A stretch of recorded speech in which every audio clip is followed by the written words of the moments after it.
That's really good. Okay. I don't think we have anything like Africa Day because for one, today is Africa Day and I didn't even know it. But suppose today was 25th of December or the 18th of July, which is Mandela's birthday, or the 4th of July in America. Americans would have known about it. So the truth of the matter is that we Africans seem not to be allowed to celebrate ourselves. Perhaps some people are intimidated by what Africa can rise up to become. So in truth, we do not have Africa Day. And it's just there as a political, I can say, just as a political scoring point type of thing. But it has no real relevance in our lives because Africans have nothing to celebrate for that matter. You had genocides in this continent, we have child soldiers, we have famines, poverty, inequality, all kinds of problems. And they are usually driven by the Africans themselves being way too ignorant about their own continent and the way in which they think, they relate to each other, their own history and so forth. So Africans have nothing to celebrate, at least not for now. So we don't have Africa Day because we have no Africa but a land mass which is wasted. So we cannot celebrate defeat and suffering.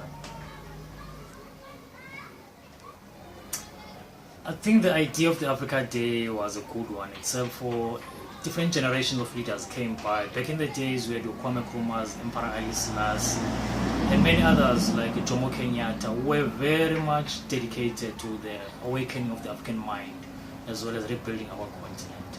But over a period of time, the enemy infiltrated our political ranks. In the case of South African politics, for instance, one would say that apartheid was deliberately made in order to isolate the country from the rest of the continent, because South Africa had the potential to revive the black man, the entire African continent, and as well as the diaspora. So they took out the Pan-African sentiments which were there in the PAC, Pan-Africanist Congress, and they favored the capitalist ANC of the likes of Nelson Mandela, which has now sort of like debunked the Pan-African notion, whereby now the black man is not allowed to be proud of his own heritage, his own culture, his own continent. And just a few years ago, you had your Nkosazana Dlamini Zuma, one of the main capitals in South Africa, her former husband being the guy who just plunged our country, being the head of the African Union. So, as I'm saying, over a period of time, it became sort of like changed from its Pan-African ideals, that is the Pan-Africa Day. This is why many of the conscious black people today do not have any reason to celebrate, because they are seeing the wolves having moved on to celebrate Africa, which is not really there or having anything to be proud of. So the original leaders who liberated us had good intentions for our continent, except for everything which is not well maintained is usually deteriorate. I think the leaders who liberated us as Africans were truly gifted. They were real leaders. For one, they were dealing with poisonous snakes. So the likes of Kwame Nkrumah, Emperor Haile Selassie, Muammar Gaddafi had this vision of uniting the African states, African countries, because you have to remember that Africa is not necessarily naturally divided. Our divisions came with the foreigners who wanted to divide, as well as, what do they call it now, divide and conquer. So in order to defeat a people, you have to segregate them and teach them to hold on to those segregation in the form of these so-called countries which we have today. So our original leaders, or the founders of the African states, had this vision of uniting Africa. This is why the African Union was founded in the first place in Ethiopia, Addis Ababa, proposed by Emperor Haile Selassie, and there were many tree blocks back then, which all of that was designed to simplify the unification of Africa. But over a period of time, like I said, their ideals deteriorated because new leaders came into the fray. But the moral of the story here is that the liberation of African countries was to lead to the joining together of all African countries into one single African country with one parliament, one currency, using its own natural resources to back up their money or their currency. And this is something that Gaddafi also proposed later on during the years, even though it was way too ancient, but he was the only one, I guess, throughout the years who hold on to these ideals. So the next time when he wanted to highlight this to African leaders, including guys like Thabo Mbeki, who pretended to be serious about Africa's renaissance and they did nothing about it. So when the likes of Gaddafi highlighted this need for an African bank with its own currency, parliament and so forth, the Americans and the Westerners saw it as a step towards bankrupting their own economies or reversing the legacies of colonialism and apartheid. And they saw it fit to use propaganda to oust Muammar Gaddafi, as well as to start the so-called Arab Spring, which was another clever trick of separating African states, that is the Arab African states and the Black African states. So original founders had this good intention of unifying us as a race, because our freedom from slavery was a racial one. Hence we had Pan-Africanist parties being popular back then. And over a period of time it moved from a race issue, because we had black people oppressed by white people. We have black people in Africa, a continent rich with mineral resources. And if you also notice the divinity of Africa, you'll discover that the so-called Big Five, or some of the finest animals you'll ever find on earth, are only found in Africa. And what does it all mean? That these animals are just the reflection of the African spirit, which says that Africa is rich in spirit as well as in mineral resources. But this has changed over the years. As I was saying, our liberation was a racial one. It was an issue of blacks being oppressed all around the world. You have to remember that it began with slavery, which was in this continent, even though it's not reported in our school books or the media and so forth. Slavery did happen even here in South Africa and throughout the continent, as well as outside, though they only report transatlantic slave trade. So when that ended, with Ethiopia being the only country which was never really colonized, so it became necessary now for the black men to arise, with the likes of Marcus Garvey, Emperor Haile Selassie, and many other Pan-African leaders. They came to the fray and they sold these ideals of liberation to the general public. What happened is that later on came the capitalists, who now isolated this and made this a political issue for the elites. This is what happened in South Africa with the African National Congress. So for us to capture or to return to our essence of liberation, we need to remove to move away from the perception of assuming that we should allow only politicians to run our lives or to determine our futures, which was the downfall of us in the first place. Because from capitalists, from Pan-Africanist ideals came these capitalists who saw an opportunity now to deviate our interest, our Pan-African interest, with their own self-serving motives. So it's upon us as the African race to liberate our minds by educating ourselves. First, we need to figure out what was so great about Africa in the past. Because if you don't know your own history, then you won't know how you came into being where you are currently, and you won't know where you're supposed to go.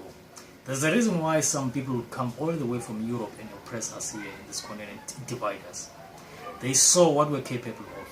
If you check once again, as I was referring about Africa's greatness depicted in our animals as well as our ancient monuments, the history of the world going back prior to 6,000 years ago only included black people. In other words, the entire planet was owned by black people. We had to leave certain continents and come to Africa because we understood this continent to be solid in terms of natural disasters and having the greatest of the best natural resources.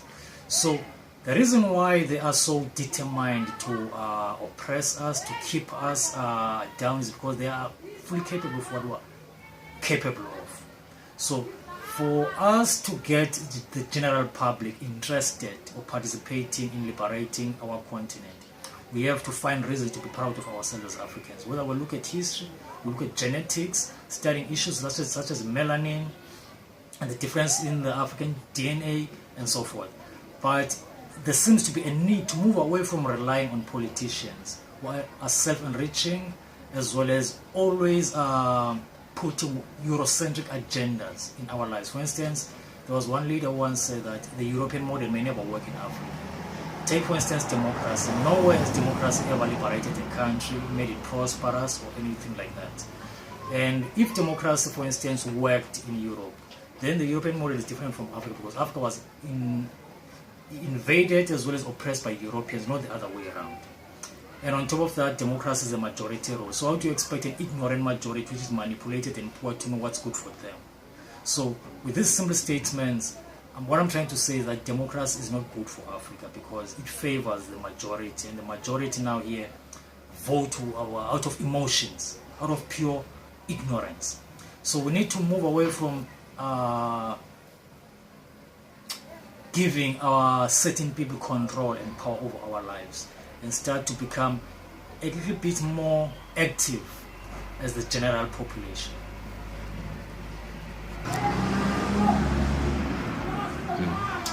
Okay, one of the most limiting aspects with us Africans is that we know nothing of our own, and therefore we depend on everyone else to tell us how to think, what to do, when to do it, how to do it, and so forth. So here's the thing we need to understand: everything you think of, you attract into your life. The more you think about it, the more it becomes a reality in your mind.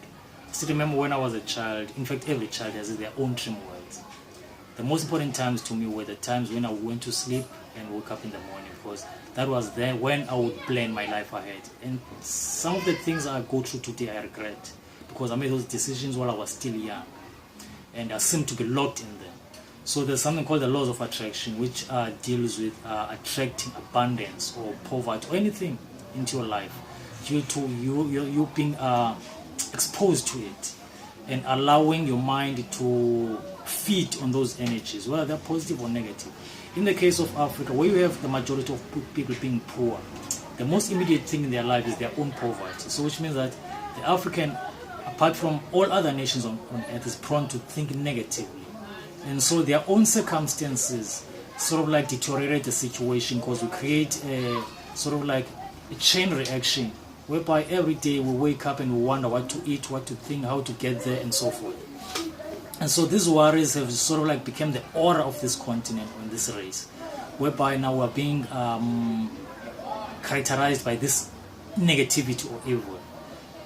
Take for instance the issue of HIV/AIDS, which was ravaging the continent, but there were no reports of AIDS in Asia or South America and anywhere else. It seemed as though the continent, or the AIDS virus, was a racist virus. It was targeting black people, and in particular poor black people. And because we are so poor, we could not think beyond that and see that this was not normal for a virus to attack only one race of poor people. So our negativity as well as our problems have limited us from thinking beyond our limiting circumstances, which is, I think, something we can overcome with knowledge.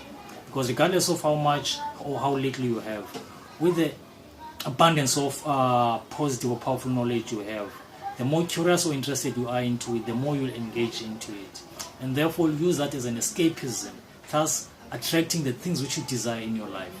And those may be prosperity, in terms of materialistic prosperity, or any kind of prosperity, be it health, happiness, and so forth. But I think we need to change the way we should think as Africans. But in order for us to do that, we need to decide who is influencing us. In other words, we need to look at people like us, our own people, and listen to them, learn from them, encourage them, and support them, so that we can also like create our own agenda. I once read a mysterious book by an Ethiopian monk named Abba Georges, where he was talking about the illusion of death. And he likened a dead corpse to he used a dead corpse to explain the illusion of death, in the sense that as soon as something dies out, another life form comes out of it, and eventually it goes down to nourish the earth.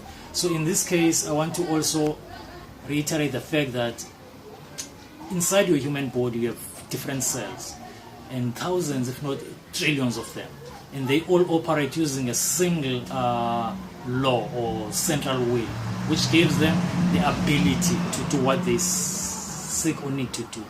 Now if you look into the human society, there seems to be no central will, whether controlling the African race, the Asian race, or any other race, and there's no central will controlling the entire human race. Everyone, according to the words of Abba Georges, is his own government. So the polarities here are shifted. Every man has his own priorities and agendas, his thoughts, which are usually self-conflicting. So in our case as Africans, we need to create sort of like a hub, an intellectual hub or a think tank, where we reflect all our thinking, all our hopes and aspirations, so that we can generate the future in which we want to live in. And so by putting as many minds into it, to allow them to participate into creating this reality, it will surely come to pass or become the reality which we seek to manifest.